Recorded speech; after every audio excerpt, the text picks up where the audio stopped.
Hello again. Welcome back. This is Joe Rataski from the elementary math department. Hopefully, you've already viewed parts 1 and parts 2 of our e-learning video series. In this part 3, we'll be looking at the small group that you see highlighted in yellow. As a reminder, part 1 we looked at the whole group Zoom lesson that was highlighted in orange, and in part 2 we looked at purposeful practice or independent practice for students that is highlighted in green. We'll be looking at the small group section of a lesson today. And as a reminder, where this instruction time is coming from is the sample schedule put out by the district for e-learning. We have 60 minutes of math time, depending on the grade level. It might change slightly, with about 30 minutes for a whole group and 30 minutes for purposeful practice or a small group. At least once a week, every student should be in a small group lesson for e-learning. Those groups can change and can be fluid based on students' needs. And again, we're looking at our e-learning structure for mathematics. There's that 30 minutes for whole group in orange, our 30 minutes for purposeful practice in green, and in days that students are in that small group structure, that is where that 30 minutes is coming from. Just like in a whole group task, or when we're back in the classroom, brick and mortar, and we're pulling our small groups, we want to make sure that this small group time is beneficial for the students and it's thought of as more a re-engage. So you'll still see some of those same structures from the whole group Zoom lesson. We want to have some sort of a routine and or an engagement to bring students back in. Again, that building understanding time, students to explore, to have chances to solve problems on their own, to share their strategies.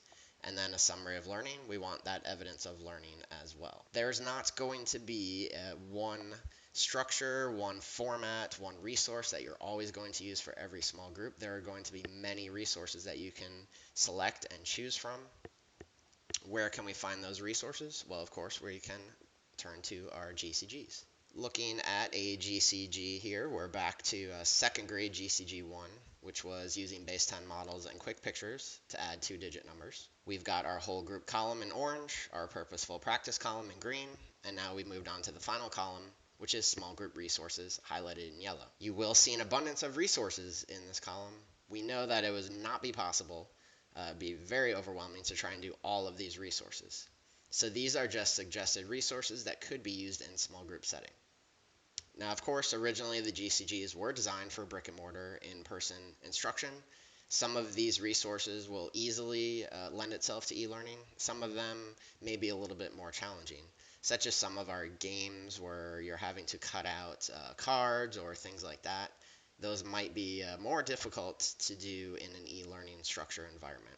However, a lot of these can still be used through a Zoom lesson with a little bit of modification. And we'll look at a couple examples of that. Remember, on this year's GCGs, that page immediately following the selection of resources, you do have your notes. So here we'll be looking at the small group notes that are highlighted in yellow. For example, this day 1, step 1, when we look back up at step 1, use base 10 blocks to add 2-digit numbers. Well, a lot of our students at home probably are not going to have base 10 blocks. So making use of screenshots, being able to use virtual base 10 blocks, either the students using those or having those up on a Zoom screen for them to at least see what that's looking like, or maybe making some choices, drawing pictures of the base 10 blocks. All of those are things that could be done in that small group lesson. So there will be some recommendations that are in the notes. Make sure you're reading those. It doesn't mean that that's what you have to use, and we want to make those instructional decisions based on the needs of our students, of course. We'll look at a couple of slides from the frameworks for e-learning training. I know not everyone was able to attend that training. Hopefully you're able to look at the self-guided training in Canvas, which these videos will be a part of as well. So small group lessons for e-learning. How do you decide on a small group lesson goal? Of course, those are going to be standards based. This is similar to when we are doing brick and mortar. And we're going to rely on student data. Those could be your formative assessments, those observations that you're seeing happen in the whole group Zoom lesson, maybe an exit ticket, summary of learning. Also, using that purposeful practice. So any of those iReady lessons, any of those Savvis Realize, any of the quizzes in Canvas based on the book work. How do you decide who will be in the small group? Well, looking at all of that student data from above. Again, we're making sure that every student is meeting for a small group lesson at least once per week. And a reminder of the purpose of the group: it is re-engaging with previous concepts. Those previous concepts could be something that we just taught on grade level, or if a couple of students are needing to go back to work on something prior to the grade or earlier in the year, it could be a re-engage on those concepts as well. It could also be to extend or enrich learning, asking some deeper questions that maybe we're not able to do in a whole group. This is a time to really focus in on a specific strategy or skill, and also checking for fluency with a lot of our students. It'll just be a time, especially in e-learning, when we can engage a little bit more closely with individual students because they're in a smaller group. So how do you choose the resources for your small group lesson? We're turning to those GCGs, the instructional guides. You may also have personal resources that you've used for small group in the past, and you can see how those might lend themselves to an e-learning environment as well. Within the guides, you'll see different options. Here we're looking at a couple. Again, these are slides from that training. You've got Learn Zillion lessons and videos that are possible to view. A lot of the Learn Zillion lessons and videos are going to be behind, it's not really a paywall, although they do charge for some of their lessons. They do have an abundance of free resources. A lot of them will require a teacher to have a free account that they need to log in to be able to view. As well, you'll find many open resources pulled from various websites, various resources from other districts that you will see listed in part of the resources. Those could be screenshot put into a Zoom lesson. Students could use the annotation feature to write on the screen, or they could write on paper, hold it up. There's a lot of different options that you could use. All teachers in Hillsborough County this year will have access to the Ready toolbox. Those will be available through logging into iReady and looking for the toolbox resource. A lot of these resources are listed from some of their past print material, such as an example here is from the practice and problem solving books. These will be available as PDF files, which you could screenshot again and maybe have the students annotate on their screens or write on paper. Here's another example from the Ready Toolbox. These are the fluency skills practice. As was stated earlier, one of the possible focuses of a small group could be working towards fluency. Ready will also have centers available. Some of these centers are obviously going to be better for brick and mortar in person, such as cutting out the cards. Some of the games could be modified to be played over the Zoom with a couple of students. There are some virtual spinners, virtual cards, even yourself if you wanted to make some numbers on the cards and you're pulling them, or you can instruct the students to simply write, in this case, some digits on pieces of paper they could cut out, shuffle and pull. A lot of these games could still be used over an e-learning environment. Envision Savvis Realize has resources that could be used in a small group as well, such as a solve and share problem. This could be either opened up live, screenshotted, however you would want to do it, sharing through the teacher screen. The students could then discuss, problem solve, share strategies, share their ideas, share their thinking in that small group.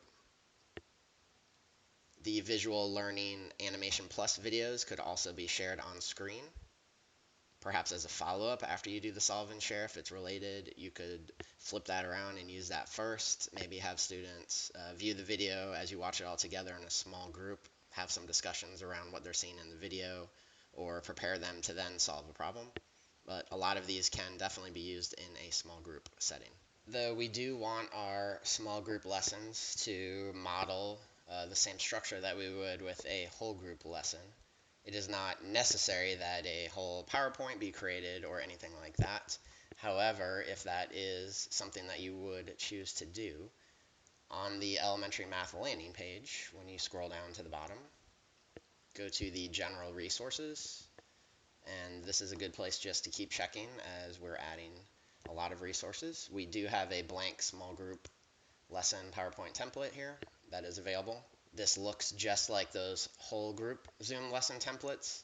So it's going to have all of the pieces of that lesson, but these are blank pages that you can fill in yourself with any the resources that you'd want to use from the GCG, etc.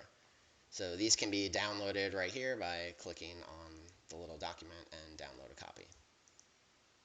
And we'll see, of course it's blank, but we have our titles of perhaps a math routine, an engage component, a lesson goal, building understanding, formative assessment, and summary of learning.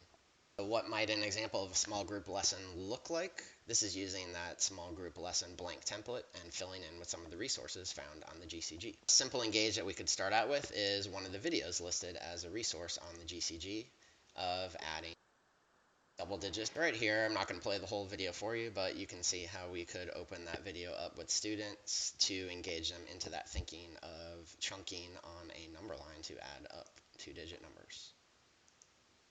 Even stopping to pause the video, asking them, why do you think that they counted up by 20 here? Where's that 20 coming from? So asking all those great questions that we would ask if we were in a normal small group lesson in person in a building. After the engage, we could let students know what the lesson goal is. It's still a lesson, it's just a small group lesson. So in this case, it could be about using open number lines and benchmarks of 10 to add within 100. Then moving into a building understanding, this is an example of how you could screenshot something from the Ready Practice book or from an open resource. So opening one of those PDF files, taking a screenshot of a problem or two, and letting the students use the annotate feature on Zoom to share their strategies.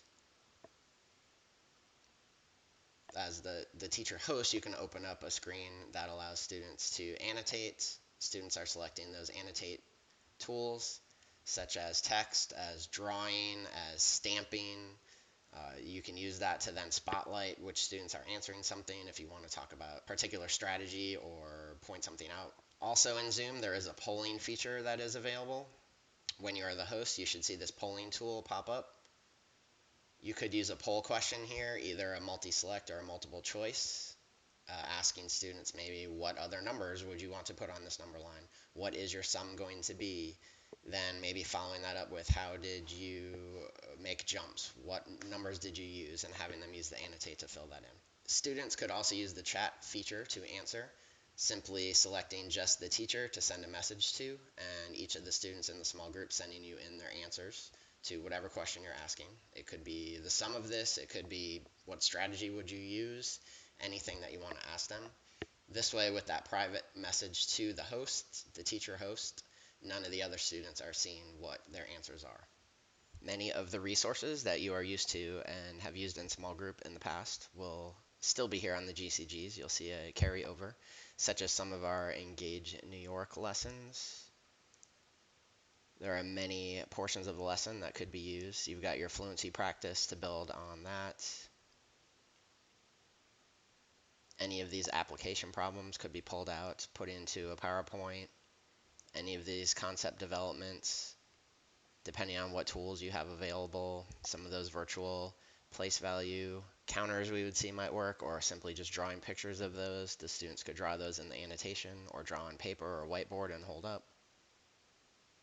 So we see a lot of those resources still there. CPALM's assessment tasks still going to be there, still could be good choices to pull, especially for a formative assessment. Students answering at that time, maybe I just pull that document, put it into a PowerPoint slide here. Still pulling that information, coming back to the assessment task, using the rubric, using that to help make instructional decisions. Remember, CPALMS has those great videos embedded in a lot of these, showing us what students at different points in the rubric would look like. We've got a lot of those Howard County assessment tasks still present, and again, those could be used in a similar manner. Maybe cutting, pasting. Here we have the picture of the base 10 block, so we can analyze whether the students are understanding what these are representing, how they could be used, how having more than 10 of the ones, what does that indicate? Those could be questions that you could ask through the Zoom chat feature as well. There was a reference to using a virtual manipulative. I believe base 10 blocks was mentioned, having the students have access to that or having that up on the screen. Again, back in the math landing page, this is actually a PowerPoint slide, which includes links for each of these. So say I wanted to go to my fraction It's going to this Mathagon Polypad virtual fraction. So we see a lot of different options for tools that we could pick. This is something that you could embed into your PowerPoint and then maybe click and link, or simply just open the link and have that ready to go on your screen. There are additional virtual math tools, virtual manipulatives, such as the Conceptua math tools. They have a lot of great tools for fractions, multiplication, division, place value blocks, place value addition, subtraction. Just as in the classroom, we have many options that you can choose from. Tailor all of these resources as you would choose to based on the needs of your student. Pulling in any of those other resources that you might have available. It doesn't have to be something that's listed on the GCG guide. Hopefully these videos have helped clear up planning for e-learning, hopefully simplifying the planning for instruction as far as splitting up into these 3 sections, thinking of how to plan for that whole group Zoom lesson, thinking of what purposeful practice a majority of the students will be doing on their own in that second set of 30 minutes daily, and then thinking what resources and how a small group lesson will look. Be sure to continue checking our YouTube page, Math Smarts PD, looking for helpful videos that are released throughout the start of the school year, as well as continuing to check out mathsmarts.com. You can also follow Math Smarts on Twitter and on Facebook.